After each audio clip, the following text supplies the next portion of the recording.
अस्सलाम वालेकुम and a very warm welcome to special budget transmission. Budget 2025-26 17,573 अरब के वॉल्यूम का बजट पेश किया जा रहा है। ऑल्दो जो लास्ट ईयर बजट था वो 18,000 अरब से कुछ जायद था, लेकिन इस बार क्योंकि जो सेंट्रल बैंक है उसके मुनाफे में कुछ कमी वाक़ई हुई है, जिसकी वजह से total volume of the budget कम हो गया है। बट इक्तिसादी सर्वे रिपोर्ट हो या ओवरऑल इस वक्त जो स्केच पेश किया जा रहा है, जो आज़ाद मुबसरीन भी कह रहे हैं, उसको एक्स्ट्रापोलेट करते हुए देखा जाए ट्रेंड, तो हुकूमत इज़ वेरी मच होपफुल कि जो माशी सरगर्मी शुरू हुई है उसका तसलसल बरकरार रखा जाएगा। अब 17,573 अरब का बजट है। हुकूमत ये कहती है कि 2.7% का जो GDP है ग्रोथ हो रहा है, और जो टारगेट सेट कर रही है वो 4% से ज़्यादा का टारगेट है। ऑल्दो पहले जो टारगेट था इट वाज 3.6% का से शॉर्ट फॉल रहा 2.7 के ऊपर। अब जो टारगेट है बहुत ज़्यादा एम्बिशियस टारगेट है, 4% से ऊपर का टारगेट। ये अचीव किस तरह से होगा? फिस्कल डिसिप्लिन इकोनॉमी में आ सकेगा, नहीं आ सकेगा? जो यकीनन IMF की भी प्राइमरी कंडीशंस में से एक है कि पाकिस्तान की इकोनॉमी के अंदर फिस्कल डिसिप्लिन होना चाहिए, और उसी डिसिप्लिन को लाने के लिए जो तमाम तर मेजर्स हैं वो किए जाते हैं। वो टैक्स मेजर्स हों, वो मज़ीद टैक्सेस इम्पोज करना हो, वो इम्पोर्ट के ऊपर टैक्सेस इम्पोज करना हो, इम्पोर्ट को कर्टेल करना हो। ऑल्दो कुछ ऐसी चीज़ें हैं जो हमने बहुत बेहतर होती हुई देखी भी हैं, इकोनॉमिक ग्रोथ होती हुई देखी है। हुकूमत ये कहती है कि इन्फ्लेशनरी प्रेशर कम हुआ है, इन्फ्लेशन के जो नंबर्स हैं वो स्क्वीज़ हो गए हैं। ख़ास तौर पे अगर आप पर्टिकुलरली इंटरेस्ट रेट की बात करें तो इंटरेस्ट रेट 22% के ऊपर था, वो 11% के ऊपर आ गया। अगर डॉलर पैरिटी की बात करें, इकोनॉमिक या आप यूँ कह लीजिए कि जो रुपी का बैलेंस है, ये स्टेबलाइजेशन ऑफ इकोनॉमी है इन टर्म्स ऑफ करेंसी, तो वो भी खासी हद तक रही है, यानी उस तनासुब से बढ़ी नहीं जैसे वो बढ़ रही थी। और जाहिर है वो पेस बहुत ज़्यादा था, उसको कहीं ना कहीं रोका है, स्लो डाउन किया है और उसको स्टेबल रखा है, जो एक बहुत बड़ा बेनिफिट है इन्वेस्टर्स के लिए, वो लोकल इन्वेस्टर्स हों या फिर बैरूनी सरमायाकार हों। तो क्या इन्वेस्टमेंट्स एक्सपेक्ट की जा रही हैं, नहीं की जा रही? इकोनॉमी का जो ढांचा है वो क्या होगा? हुकूमत के पास क्या है, फेडरल गवर्नमेंट के पास? जब फेडरल गवर्नमेंट के बजट की बात होती है तो फिर जाहिर है हमारे यहाँ NFC अवार्ड है, और 60% जो है वो तो सूबों को चला जाता है नेशनल फाइनेंस कमीशन के तहत। तो फिर फेडरल गवर्नमेंट के पास क्या होगा? डेट रीपेमेंट के लिए, लोन रीपेमेंट के लिए, आवाम को देने के लिए टैक्सेस किन किन सेक्टर्स में इम्पोज होने जा रहे हैं? एग्रीकल्चर सेक्टर की बहुत ज़्यादा बात हो रही है, ऑलरेडी बहुत पैसा हुआ है। इंडस्ट्री की बात हो रही है, लार्ज स्केल मैन्युफैक्चरिंग के अंदर क्या इंडस्ट्री का पहिया चल पाएगा, नहीं चल पाएगा? इस सारे मामले के ऊपर आज की इस सेगमेंट के अंदर बात करेंगे। मलिक बोस्तान साहब, chairman exchange company association of Pakistan, हमें ज्वाइन किए हुए हैं। अरशद अब्बासी साहब इकोनॉमिक एक्सपर्ट हैं, उन्होंने हमें ज्वाइन किया हुआ है। शहाब अली साहब स्टूडियोज़ में मौजूद हैं, सदर सोलर पैनल एसोसिएशन है। और फिर कुरतुलैन साहिबा जो वाइस प्रेसिडेंट FPCCI है, वो भी हमें लाइव लिंक पे ज्वाइन कर रही हैं। तो सबसे पहले तो अरशद अब्बासी साहब, अस्सलाम वालेकुम, thank you very much for joining अस। सबका बहुत शुक्रिया जिन्होंने हमें ज्वाइन किया हुआ है। अरशद अब्बासी साहब, आपसे शुरू करते हैं।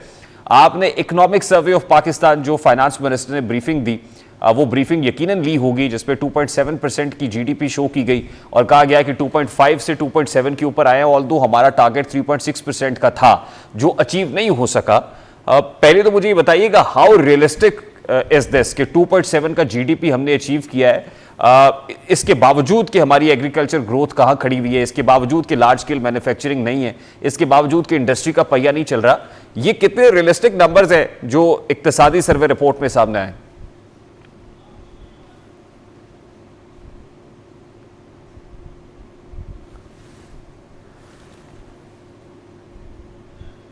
जी अरशद अब्बासी साहब, गालिबन अरशद अब्बासी साहब से राब्ता मुनक़ता हुआ है। मलिक बोस्तान साहब की तरफ जाएंगे। मलिक बोस्तान साहब, अस्सलाम वालेकुम। जी अस्सलाम वालेकुम मलिक बोस्तान साहब, मेरी आवाज आ रही है आपको? जी आपकी आवाज आ रही है। अच्छा मलिक बोस्तान साहब, ये जो करेंसी स्टेबलाइजेशन वाला फैक्टर है, गवर्नमेंट ये कहती है ना, और जाहिर है ये देखा भी गया कि उस तरीके से वो जो डॉलर पैरिटी है या यूं कह लीजिए कि रुपी की गिरावट उस तरीके से नहीं हुई जिस तसलसल से हो रही थी, वो कदरे स्टेबल रहा है। ये कितना पॉजिटिव फैक्टर रहा हमारी इकोनॉमी के लिए? नहीं, कदरे नहीं, बहुत ज्यादा स्टेबल रहा है। ऐसा नहीं करें, आप इस चीज को रिकॉग्नाइज करें। माशाल्लाह 340 से कम हो गए 270 पे है, और पिछले 2 साल से 270 और 280 के दरमियानी ट्रेड रहा है जी। तो ये बड़ी कामयाबी है पाकिस्तान की। जब जो ही आपने देखा पाकिस्तानी रुपया मजबूत हुआ, आपकी हर चीज मजबूत हो गई, स्टॉक मजबूत हो गई, आपकी एक्सपोर्ट बढ़ गई, रेमिटेंस बढ़ गई, कारोबार बढ़ गया। आपका जीडीपी बढ़ गया, आपका देखो 40वीं बड़ी मैशत में पाकिस्तान शुमार हो गया, और उसकी 372 से 411 अरब डॉलर की जीडीपी इकानमी हुई, और फी का आमदनी जो है वो 1662 से बढ़ के 1824 पे चली गई है। तो ये सारी चीज़ें आपकी इकनॉमिक ग्रोथ भी हुई है। ऐसी नहीं है कि आपकी जीडीपी जो है 2.7 अचीव की है इन हालात में, दहशत गर्दी का है, जंग आपके सामने हुए है, मौसम आपके सामने खराब है, बड़ी फसलें जो है आपकी कम हुई हैं, उसके बावजूद आपके एग्रीकल्चर ने बहुत ज़्यादा ग्रोथ की है। और माशाल्लाह पाकिस्तान को ये दिन ब दिन आप देखें, पाकिस्तान की जो जो मैशत मजबूत होती जाएगी, पाकिस्तान अपने पाँव पे खड़ा होता है। हमारे एक वक्त तक पटरी से उतर चुके थे, लेकिन पाकिस्तान के दुश्मन जो ही हमारी पटरी पे आती है मैशत दहशतगर्दी बना देते हैं, और दहशतगर्दी से जब पाकिस्तान ने काबू पा लिया, और पाकिस्तान अपने तमाम दहशतगर्दों को पैगाम दिया, खुसूसन फील्ड मार्शल जी जी जी जी, मलिक भूसैन साहब, देखिए जहां पे पॉजिटिव चीज हो रही है यकीनन उसको अप्रिशिएट किया जाना चाहिए, लेकिन as far as agriculture sector is concern तो किसान तो रो रहा है। वो बड़ा बुरा हाल है, वो बड़ा बदहाल है, और जाहिर है एग्रीकल्चर सेक्टर हमारी मईशत की रीढ़ की हड्डी समझा जाता है। इस तरफ मैं आता हूं, लेकिन ये जो डॉलराइजेशन वाला मामला है ना, dollars coming in and dollars going out, अभी हुकूमत ये कहती तो है कि जो करंट अकाउंट डेफिसिट है उस पर भी काबू पाया गया है, लेकिन हमने देखा है कि वो इंपोर्ट के ऊपर बहुत ज़्यादा पाबंदियां हैं। इंपोर्ट्स को बहुत कटील किया गया, बहुत ज़्यादा ड्यूटीज़ लगाई गई, बहुत ज़्यादा बैन्स हमने देखे। ये जुज़वक्ती है जो नज़र आ रहा है, और फिर मरकज़ी बैंक ने डॉलर्स को परचेज किया रिजर्व्स को बेहतर करने के लिए, बूस्ट करने के लिए। तो क्या ये जुज़वक्ती मेजर्स हैं या आपको लगता है ये लास्टिंग है? देखो जी, ये बड़े पाकिस्तान का एक वक्त था कि आपको इंपोर्ट बिल के लिए पैसे नहीं थे, और आपके कंटेनर 3000 जो है वो पोर्ट पे खड़े थे, और तमाम शिपिंग कंपनियों की और एयरलाइन की पेमेंट नहीं हो पा रही थी। जो ही रुपया मजबूत हुआ, स्मगलिंग आसिम मुनीर साहब ने बड़ा बोल्ड एक्शन लिया माफिया के खिलाफ, इंडिया वाला ऑपरेटर के खिलाफ, गैर कानूनी मनी चेंजर के खिलाफ, और उसके बाद डॉलर 340 से कम हो गए, 270 तक भी आया। साहब डॉक्टर साहब ने ट्वीट भी किया होता। तो ये सारा उसी का नतीजा, स्टेबलाइज पाकिस्तानी रुपये होगा, मजबूत रुपया मजबूत पाकिस्तान है। और लेकर पाकिस्तानी रुपये आप भी अंडर वैल्यू है। आप देखें इसके रीजन में, आप देखें जो है इंडिया है वो 82 है, बांग्लादेश 95 है, और अफगानिस्तान उसका 70 रुपये है। तो हमारा क्या गुनाह है? हमारा गुनाह यही है कि हम अपने रुपये पे यकीन नहीं कर रहे, एतमाद नहीं कर रहे। हमारे जो वर्कर हैं 1.5 करोड़ पाकिस्तानी बाहर काम करते हैं, 8 अरब डॉलर माना वो तनख्वाह लेते हैं, 4 अरब डॉलर पाकिस्तान भेज रहा है, 4 अरब डॉलर दुबई में, यूरो में इधर उधर इन्वेस्टमेंट कर रहे हैं। पाकिस्तान में करप्शन इतनी ज्यादा हो गई, जैसे कल हमारे फाइनेंस मिनिस्टर साहब ने कहा है कि हमारा डीएनए चेंज करने की जरूरत है। बिल्कुल, हमारा डीएनए, हमारे खून में करप्शन जो रच बस चुकी है, इसको डीएनए को चेंज करने की जरूरत है। इस खून को साफ पाक करेंगे तो पाकिस्तान तरक्की करेगा। ठीक, मलिक भूसैन साहब साथ रहिएगा। अरशद अब्बासी साहब ने भी ज्वाइन कर लिया। अरशद अब्बासी साहब, अस्सलाम वालेकुम and thank you very much for joining अस। अरशद अब्बासी साहब, ये जो दो फैक्टर हैं, एक तो इंटरेस्ट रेट जो 22% तक था, रिकॉर्ड हाई, वो 11% के ऊपर आ गया। ऑल्दो अभी भी ये एक्सपेक्टेशन तो है कि सिंगल डिजिट के ऊपर आएगा, लेकिन जाहिर है 22% से 11% तक आना इटसेल्फ एक बहुत बड़ी एक डेवलपमेंट है। और उसके साथ जो डॉलर पैरिटी वाला मामला है या जो करेंसी एक्सचेंज वाला मामला है, उसमें रुपए की कदर जो है मुस्तहकम रही है। ये जो दो फैक्टर्स हैं, आपको लगता है कि ये बहुत कंड्यूसिव एनवायरनमेंट पैदा कर सके लोकल और बैरूनी इन्वेस्टर के लिए? बात यह है कि इस दफा ये जो हमारे ये मिनिस्टर ऑफ फाइनेंस हैं, ये वेरी सीरियस गाय, यानी एक सीरियस मुद्दा इनको कवर किया जाता है, और अपनी जगह ये मेहनत करते नजर आ रहे हैं। लेकिन कहाँ तक जाना चाहिए था, क्या होना चाहिए था, इससे हम बड़ा दूर है। अभी कहते दिल्ली दूर है, लेकिन एक बात ये है, कम से कम एक साल में रुपया स्टेबल रहा है, पता रहा है कि जी ये इसकी प्राइस है $280 रुपए का $1 होगा। ये एक लिहाज से ठीक है कि पहले जो फ्लक्चुएशन होती थी कि आज 2 रुपये बढ़ गया, 3 रुपये बढ़ गया, आप यकीन करें कि हम खुद पाकिस्तान में सोचते थे, क्योंकि हर आदमी को जरूरत पड़ती है कि कहीं ये 350 रुपये ना चला जाए। क्योंकि कुछ लोग तो स्पेकुलेशन कर रहे थे इकॉनमिस्ट की 500 रुपये भी चला जाएगा। तो डॉलर को एक जगह पे मुस्तहकम रखना, ये एक पहली कामयाबी की जीना जो है वो इन्होंने दूर किया है। दूसरी बात, अगर आप कहते हैं जो मेरा सेक्टर है वाटर और एनर्जी उसमें सच्ची बात बताऊं कि अभी तक वो रिफॉर्म, वो बातें जो होनी चाहिए थी, उससे बहुत दूर है। देखिए आज भी ऑयल और गैस सेक्टर और बिजली का जो गश्ती कर्जा है वो 500 अरब की तो चला गया है। यानी वो कहते हैं मर्ज बढ़ता गया, जूझ दुआ, बड़े लोग बैठे, बड़े एजेंसियों के लोग बैठे, बड़े हर तरह का दखल में नपरा से लेके सीपीबी लेके कितने कितने लोग हुए जी हम ये कर देंगे वो कर देंगे, आईपीपी से रीनिगोशिएट करेंगे, बात नहीं बनी।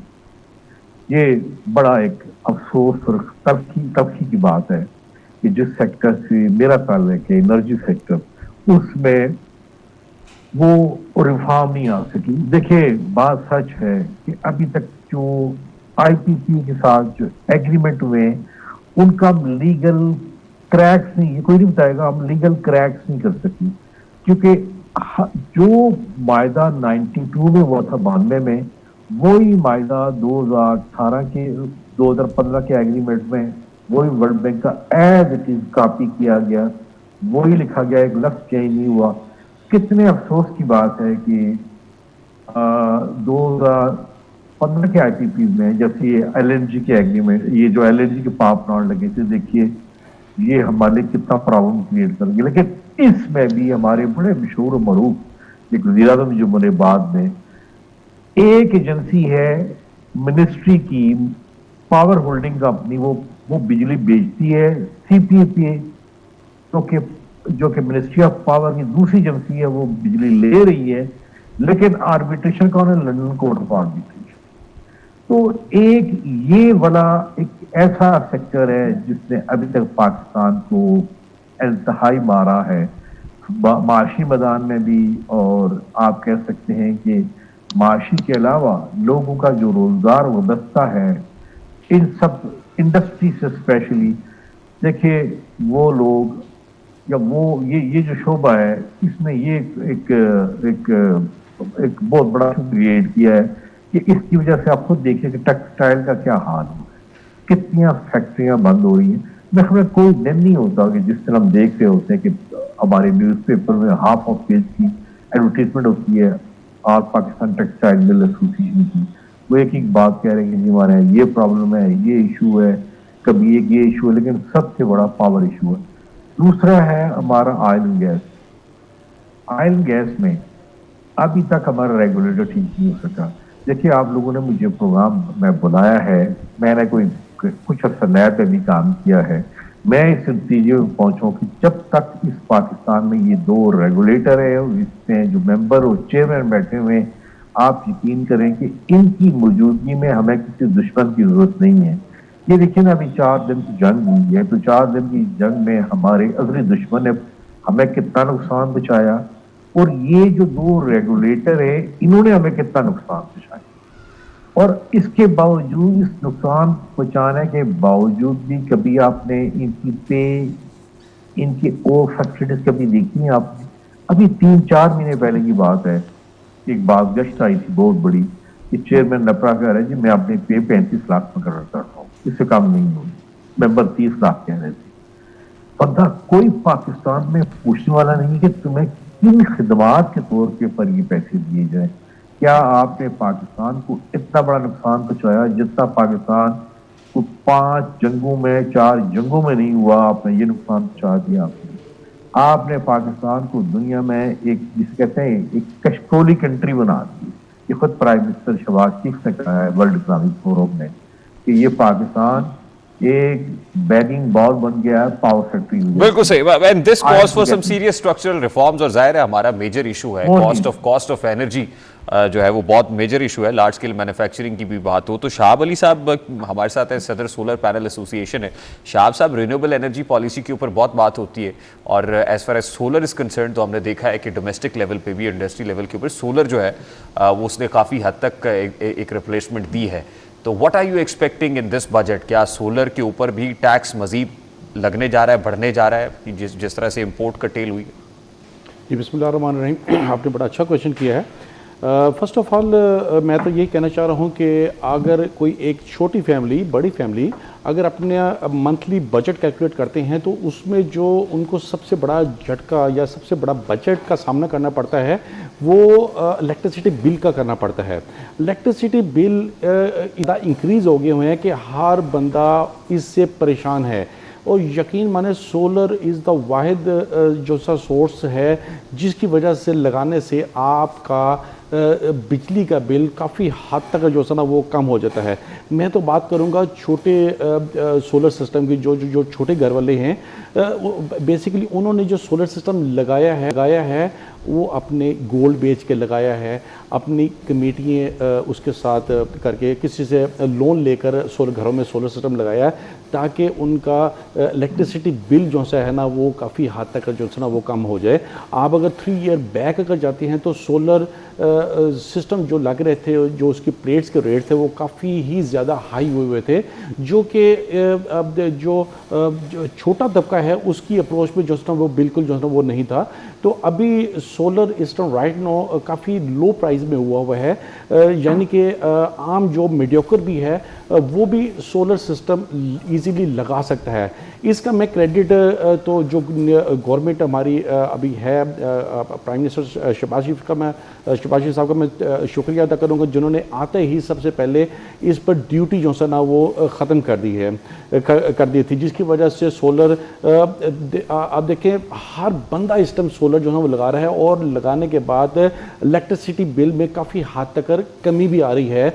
और जिन्होंने ग्रीन मीटर लगाए हुए हैं उनके बिल तो माइनस में जो है ना वो जा रहे हैं। तो what are you expecting now? Duties impose right no अगर देखिए अगर वो एज इट इज रिटेन करेगा ये, अगर ड्यूटी इस पर लगती है, अगर कोई इस पर टैक्स लगता है तो ये आवाम के लिए एक बहुत बड़ा एक बम्प उनके ऊपर जो है वो गिरेगा। यानी कि अगर इस पर ड्यूटी लगती है तो प्लेट्स, सोलर प्लेट्स जो सी हैं वो भी उसकी प्राइस भी इंक्रीज़ होगी, जो सोलर सिस्टम पैकेजेस हैं वो भी इंक्रीज़ हो जाएंगे, यानी कि वो फिर दोबारा एक अमीर तबके के जो है ना उनकी बाउंड्री में आ जाएंगे। जो मीडियोकर है वो सोलर सिस्टम नहीं लगा सकेगा नेचुरली। अच्छा हम लोग एक्सपेक्ट फेडरल गवर्नमेंट के बजट से बहुत ज़्यादा करते हैं, बट हमें ये भी देखना चाहिए कि फेडरल गवर्नमेंट के पास क्या है आवाम को देने के लिए। और ज़ाहिर है सबकी नज़रें वफाकी बजट के ऊपर लगी हुई हैं, लेकिन ज़ाहिर है NFC अवार्ड के बाद 60% तो सूबों को चला जाता है, सूबों ने तय करना होता है। उसके बाद जो बाकी बच जाता है वो डेट रीपेमेंट के अंदर जाता है। तो रेवेन्यू कलेक्शन के सोर्सेस क्या है फेडरल गवर्नमेंट के पास? टैक्स रेवेन्यूज किस तरीके से, और ज़ाहिर है FBR का शॉर्टफॉल भी अपनी जगह पर है। तो what should we expect from the federal government? वो रेवेन्यू कलेक्ट कैसे करेगी? टैक्सेस किन किन डोमेन्स में इंपोज हो सकते हैं, ये बात करेंगे। हमारा ऑगस्ट पैनल हमारे साथ मौजूद है, but let's take a very quick short break और ब्रेक के बाद वापस आता है।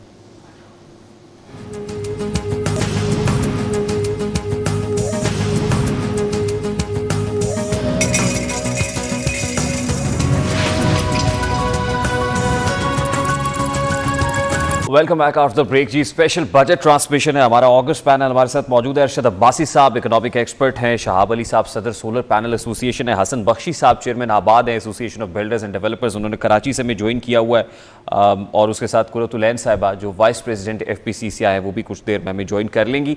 फेडरल गवर्नमेंट के पास आवाम को देने के लिए क्या है? ज़ाहिर है आवाम को क्या एक्सपेक्ट करना चाहिए जब लोग देख रहे हैं कि वफाकी बजट आ रहा है, टैक्सेस कितने होंगे, उसमें क्या सरकार एक हाथ से देगी और दूसरे हाथ से वसूल कर लेगी? तो फेडरल गवर्नमेंट का ये जो बजट है इसमें ज़ाहिर है NFC अवार्ड के बाद आम आदमी को तो बहुत ज़्यादा एक्सपेक्टेशंस नहीं रखनी चाहिए, लेकिन जो फेडरल गवर्नमेंट है उसके पास रेवेन्यू के सोर्सेज क्या है, ज़रा इस पे बात कर लेनी चाहिए। मैं चाहूँगा अरशद अब्बासी साहब की तरफ जाए। अरशद अब्बासी साहब, जो फेडरल गवर्नमेंट है उसके पास रेवेन्यू के सोर्सेज की अगर बात करें तो क्या है? क्योंकि अगर हम जो टैक्स कलेक्शन का हदफ देखें जो FBR का इस बार मुकर्रर किया गया है वो 14,360 अरब रुपए मुकर्रर करने की तजवीज़ है अभी, यानी 14,000 से ज़ायद है। ये बड़ा एम्बिशियस नहीं है टारगेट? और अगर ये टारगेट मीट नहीं होता, जो कि अमूमन FBR का शॉर्टफॉल ही देखने में आता है और कैरी फॉरवर्ड भी है, तो फिर हुकूमत क्या कर रही होगी?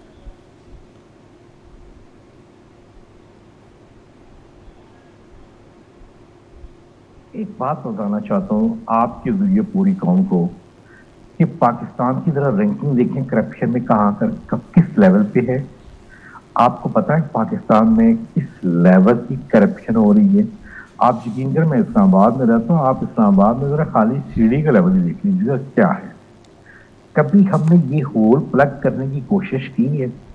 आज देखें गुज़िश्ता 1.5 साल में एक बंदे को भी, किसी एक को भी सजा हुई है? चलिए सजा को छोड़ें, किसी एक से भी पैसे रिकवर हुए हैं?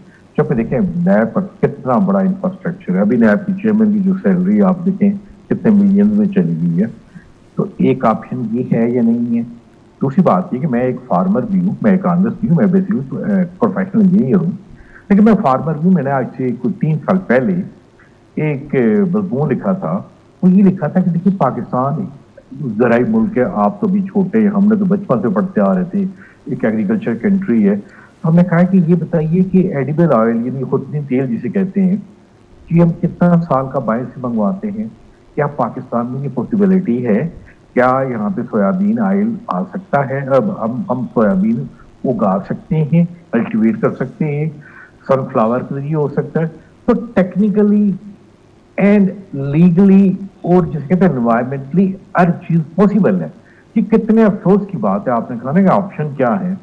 आप यकीन करें कि 1984 यानी 1984 में एक टी कम्प्लेक्स बना था मानसरे शंग्यारी के पास, जाके हमने पाकिस्तान में चाय में खुद तफील होना है। आज तक वहां पे आधा किलो चाय नहीं बन सकी। मैं कुछ ऐसा चाइना का एडवाइजर भी रहा हूं। मैं आपको सिर्फ एक बात छोटी बता दूं, मुझसे जो अक्सर ये लिखा मैंने क्यों था, मुझे अक्सर चाइनीज कहते थे कि देखें आप हमारे नेबर्स भी हैं, ये भी हैं, आप पैसे भी मांगते हैं, ये बात भी सच है। देखिए वो कहना कि हम 60 से 70 बिलियन डॉलर की सोयाबीन मंगवाते हैं अमेरिका से और 12 बिलियन की इंडिया से।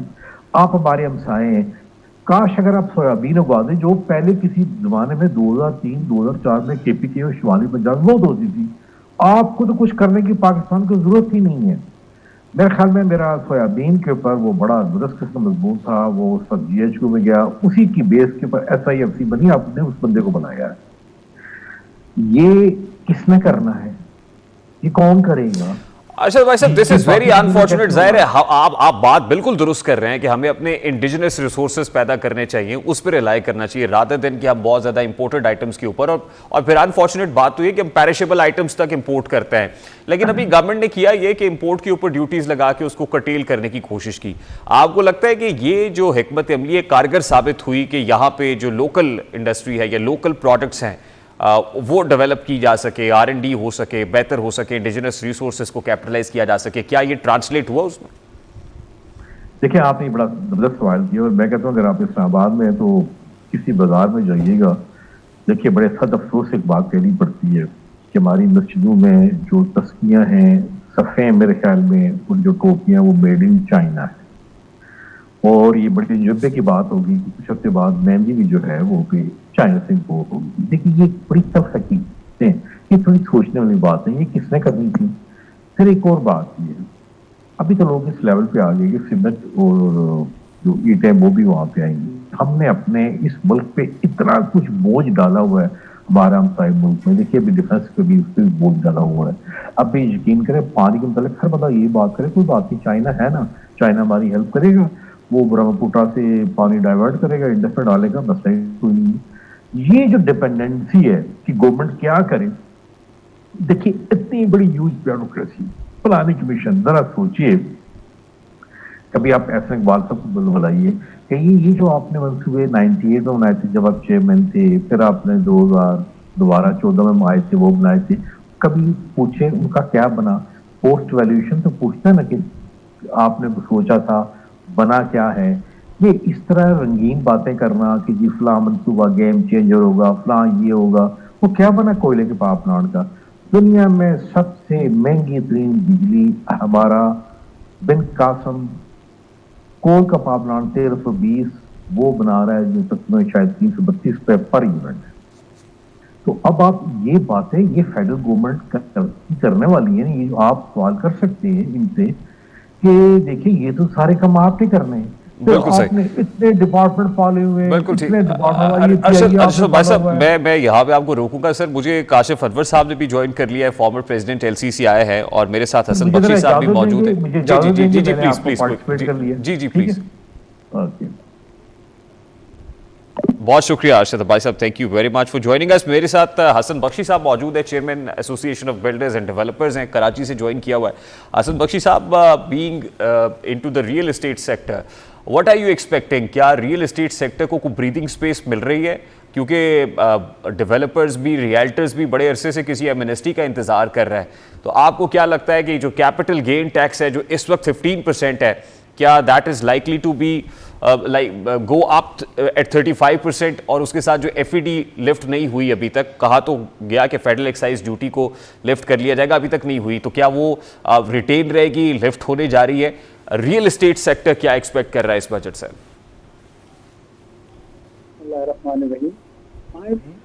I'm representing real estate and construction sector here, and prime minister ने एक टास्क फोर्स भी बनाई थी, और उस टास्क फोर्स में फाइनेंस मिनिस्टर भी थे, उस टास्क फोर्स में हाउसिंग मिनिस्टर भी थे, स्टेट मिनिस्टर भी थे, और दीगर और अहबाब भी थे, एफबीआर के चेयरमैन भी थे, और वहाँ हम सब ने मुत्तफ़िका तौर पे ये एग्री किया कि real estate over tax, construction sector over taxed हो गया है, जिसके नतीजे में पाकिस्तान में एलाइड इंडस्ट्री जो 72 हैं, जिसमें स्टील है, सीमेंट है, पाइप है, टाइल है और दीगर चीज़ें, ये अपनी अंडर कैपेसिटी प्रोडक्शन कर रही हैं। ये मिलें अपनी ऑप्टिमम कैपेसिटी पे नहीं चल रही हैं और 30 से 50% पे चल रही हैं। इसलिए इस सेक्टर को हमने टैक्स में रैशनलाइज करना पड़ेगा। रैशनलाइज से मकसद कुछ रिलीफ देना पड़ेगा। इस वक्त पाकिस्तान में प्रॉपर्टी ट्रांसफ़र पे फाइलर के लिए 16% और नॉन फाइलर के लिए 40% टैक्स है। यानी अगर आप फाइलर हैं, 10 करोड़ की प्रॉपर्टी खरीदते हैं तो आपने 1 करोड़ 60 लाख रुपए ट्रांसफ़र पे टैक्स देना है, और अगर आप नॉन फाइलर हैं तो आपको 4 करोड़ रुपए के करीब टैक्स की मद में भरना है। जबकि हमारे पड़ोसी मुल्कों में, जिसमें मैं दुबई की मिसाल इसलिए देता हूँ कि पाकिस्तान का पैसा इंडिया नहीं जाता, अफगानिस्तान नहीं जाता, ये दुबई में इन्वेस्ट हो रहा है। सो दुबई में ये रेट है 4%, विच इज़ 4 मिलियन, 40 लाख रुपए 10 करोड़ की प्रॉपर्टी पे, और कोई टैक्स नहीं है। तो हमें अपना बिजनेस को कम्पिटिटिव बनाने के लिए टैक्सेस को रैशनलाइज करना पड़ेगा, और ये समझ मेरे ख्याल में ऊपर भी आई है, एफबीआर में भी आई है, फाइनेंस मिनिस्ट्री में भी आई है। एफईडी इंशाल्लाह ताला आप देखिएगा ख़त्म होगा, 236C टैक्स में रिडक्शन होगा, 236K के टैक्स में रिडक्शन होगा। चूँकि ये एडवांस विथ होल्डिंग टैक्स है तो इसको अपफ्रंट नहीं लिया जाएगा, at the time of return लिया जाएगा। इसी तरह 7E में आसानियाँ पैदा होंगी। इसी तरह हमने एक और तजवीज़ दी है कि पाकिस्तान में हमने एक ट्रायलैटरल एग्रीमेंट करना पड़ेगा, जिसमें कस्टमर का फ़ायदा हो कि उसको मुनासिब कीमत पे मकान मिल सके, गवर्नमेंट को उसका रेवेन्यू मिल सके, और हमें काम करने के मौके मिल सके बिल्डर एंड डेवलपर को।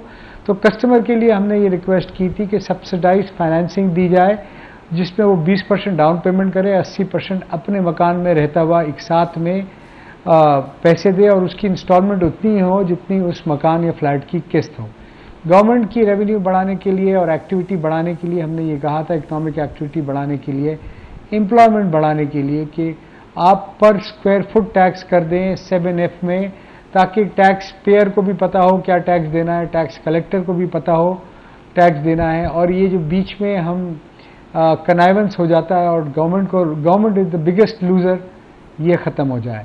इसी तरह हमने अपने लिए कहा था कि इतने हाई जो आपने टैक्सेस रखे हैं उसको आप रैशनलाइज करें, ताकि पाकिस्तान में जो 12 मिलियन मकानों का शॉर्टेज है, इससे पाकिस्तान फ़ायदा उठा सके।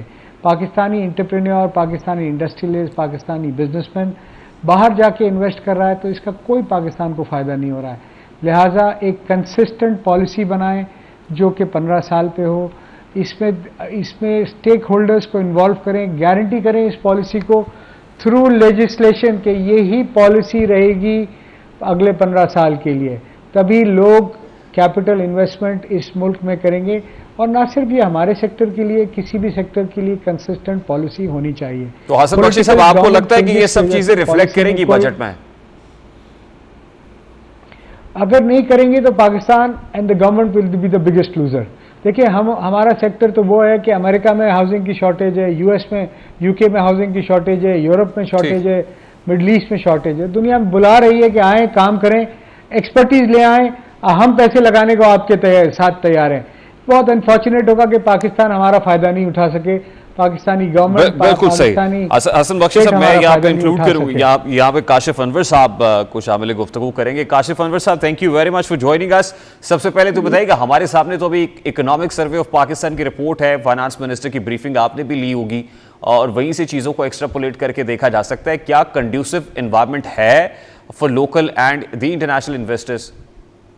देखें, बात ये है कि ये सबको पता है कि हमारे जितने इन्वेस्टर्स हैं वो इस मुल्क से जाना चाह रहे हैं। हर दूसरा पाकिस्तानी शहरी बाहर जाना चाहता है, हर स्टूडेंट बाहर जाना चाहता है, क्योंकि यहाँ पर रोजगार नहीं है।